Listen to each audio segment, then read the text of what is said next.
It is a very special day across the world of college football as we bring Connor O'Gara on today here. Connor O'Gara, our favorite Monday guest.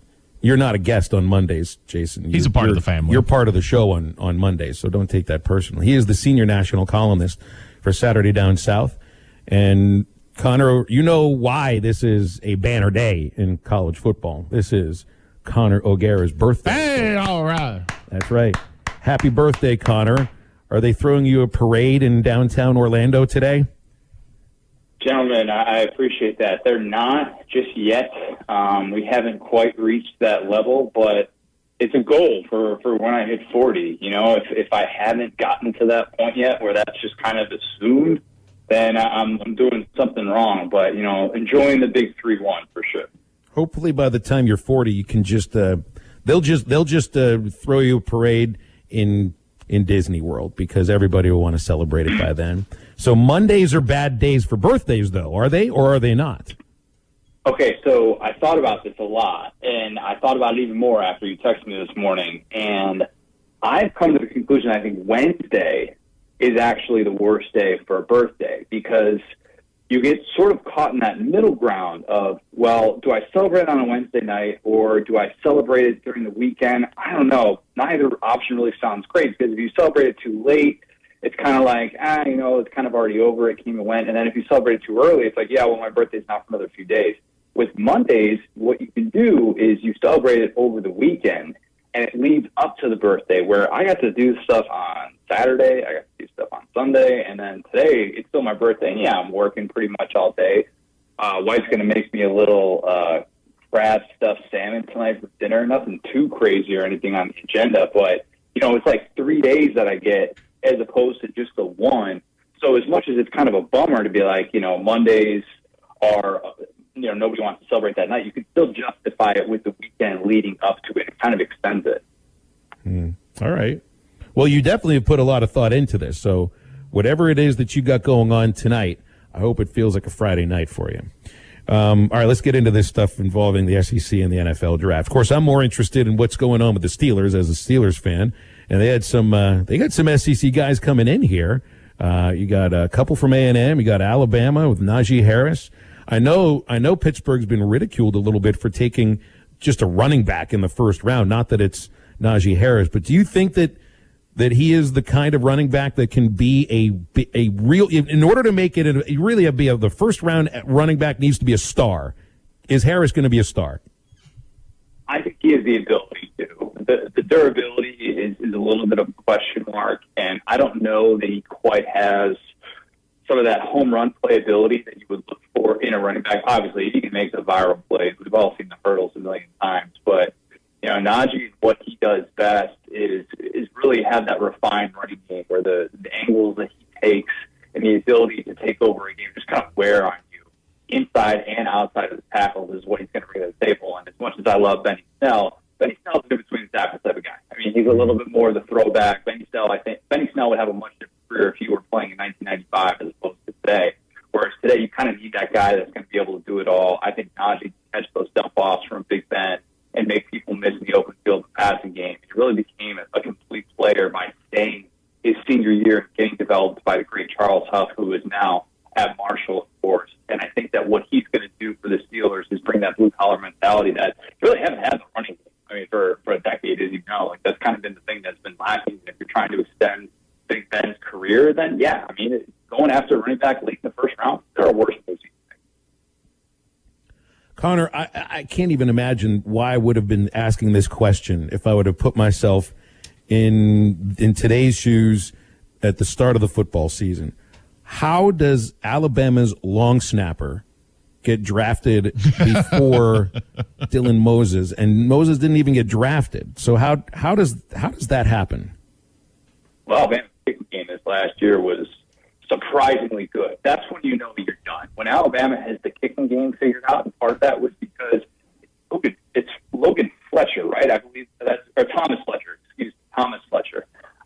When you got the kicking game figured out at Alabama, you know everybody is now on high alert, and that's probably why Alabama has arguably the most dominant season we've seen ever. When you consider that it's only against Power 5 opponents, but The Dylan Moses thing is strange because I am old enough to remember when people were comparing him to Bo Jackson, LeBron James. I mean, the comps for him coming out of high school were absurd. Where his sophomore year of high school for him, you're hearing about this guy and you're like, this guy is going to be unbelievable. For him to go undrafted was probably a product of a couple things. One, this last year, he wasn't nearly the player he was when he was a sophomore. And coming off of that significant knee injury, he just didn't quite get that feedback. It was there in flashes, but it wasn't there for the full year. He graded out really poorly from Pro Football Focus, but I think also not having those medicals at the combine really hurt him. And there's a lot of people who are still skeptical about the knee issues that he played through during this past year. And if you're wondering about a guy having some long-term damage there, to be able to play his position at middle linebacker, you can't have that margin for error. It's just not there. And if you don't have that speed, he's not really a pass rusher. He's not really going to go out and get the quarterback and get home consistently. Then you kind of worry about it. And as much as we heard about him throughout his career, him going undrafted it's just a sign of the times. And maybe he was bit by the fact that he didn't get those medicals at the combine that he could have hoped for. Connor O'Gara joining us here on Halftime. Connor, when you look at these 5 quarterbacks that went in the first round, I mean, you had Trevor Lawrence go to the Jags, Wilson to the Jets, Justin Fields, Mac Jones, Trey Lance, all finding new homes. Of those 5, who do you think will have the biggest impact day one? Because I'm leaning towards Mac Jones, but that's just me going to the Bill Belichick system, and this feels like a Bill Belichick top of a quarterback. What quarterback do you think will have the biggest impact day one? If you're saying day one, I mean, it's got to be Trevor Lawrence. Trevor Lawrence is starting from the jump there. I think he's the only guy of that group that I would definitively say, and in fact, Wilson as well, but I would say Trevor Lawrence is going to have the bigger impact from the jump. Now, if we're talking long-term here, and I'm going to come off a little bit biased as a Chicago Bears fan who was just so unbelievably excited, floored, stunned to see my Bears move up in the draft and go after a player of Justin Fields' caliber. But long-term, Justin Fields is the guy that can be the difference maker in that place where quarterback play has just been so unbelievably bad for so long, and it's been a franchise that's been stuck in the 20th century. I think he can have the biggest long-term impact, but he's not going to start right away. Andy Dalton is QB1, the Red Rocket.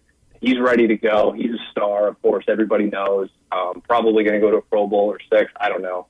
But, that's the guy that I think long-term will have the biggest impact. I'm not sold on Trey Lance either. For the record, Trey Lance was the guy I had behind Kyle Trask in my unofficial quarterback rankings that nobody probably cares about. But I would have taken Kyle Trask late in the first round, early in the second over a Trey Lance, who, again, as you've seen, fewest snaps at college or fewest pass attempts at college level than any quarterback drafted in the first round in the last 40 years. All those came at the FCS level. It blows me away that he was as highly regarded as he was, despite the infectious personality.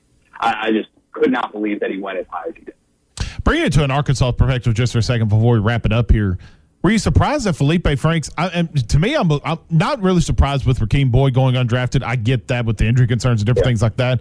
Jonathan Marshall going late, going in the 7th round, really surprised me. And then Felipe Franks going completely undrafted at all. Did those selections surprise you at all?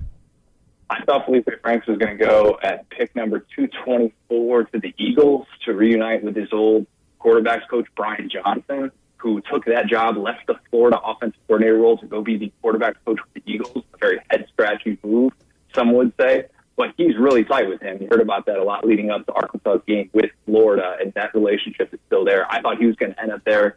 But what Felipe Franks and Jamie Newman as well, that kind of shows you is that the extraordinary talent that you can have at quarterback, and even in this day and age where we prioritize stretching the field, it's still about so much more than that. And some of the stuff that came out about Felipe is that he didn't exactly wow people in his interviews. And some of the stuff that he was asked to break down and dissect, they're like, man, he's going to have to learn a lot in order to have a career at this level. And the more and more you kind of hear about that, it makes sense as to why he wasn't drafted, despite the fact that everybody knows, look, the arm talent's unbelievable. You can make a case he was a top 5 quarterback in the SEC this past year, and he's played 2 different systems. But this is a really, really tough position still to play at the next level. And just because you've had some success in college doesn't mean that everything is there for a team that want to take a chance on it. Before I throw it back over to Phil, just want to, again, wish you a happy birthday. And I like what you had on your Twitter. And Phil, I don't know if you saw what he posted on his Twitter, at CJ O'Gara. Is this sushi pizza that I'm looking at? It was like your birthday meal that you posted a little over an hour ago. This looks absolutely delicious. And Wave Sushi and Mountain Dora. Tell me about it. So it's a sushi crunch wrap. You ever get like the crunch wrap Supreme at Taco Bell or something like that? Okay. It's that on steroids. It's like you've got crab, you've got the spicy tuna, the avocado, cucumber, like cream cheese, like the whole deal, rice, all that stuff. And then it's in that seaweed wrap, and it's fried in tempura.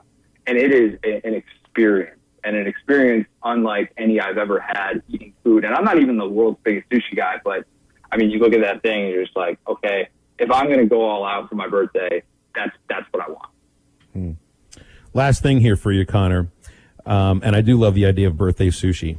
Is May the worst month for college football? We got no spring. Everything with spring is done. You can't even have an official visit this month. I think they're pulling the official visit moratorium until next month. So this is like the lone month of barren landscape for college football. Maybe this is proof that it's not really a 12-month-a-year sport.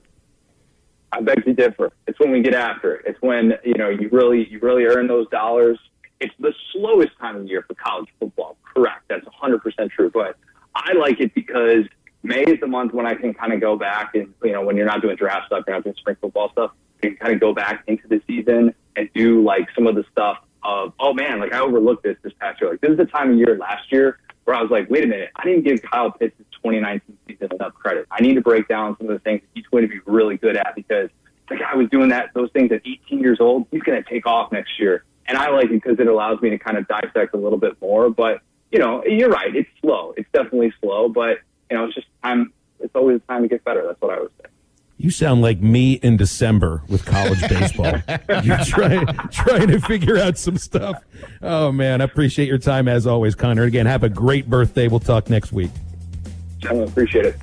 You got it. It's exactly what I am in December. Yeah. No, I got the basketball team too to worry about. So it's not like I'm bored or anything. But at that point, it's like, all right, I've got my list right here. It's still here on my corkboard. It's right there on my corkboard. I put together what I thought was going to be the starting pitching rotation, all the righties and lefties, the whole bullpen, what the lineup might look like. It was a fantasy time, because it was a month before anything was really going to happen. Anyway, 877-377-6963. We got one more segment left here in hour number one, and we're going to update you on our best TV moms bracket. We got a Final Four. Yes. And my begging you for the matchup in the finals that I was hoping for, Peggy Bundy, Sophia Petrillo, might happen. Let's get it done. Right back.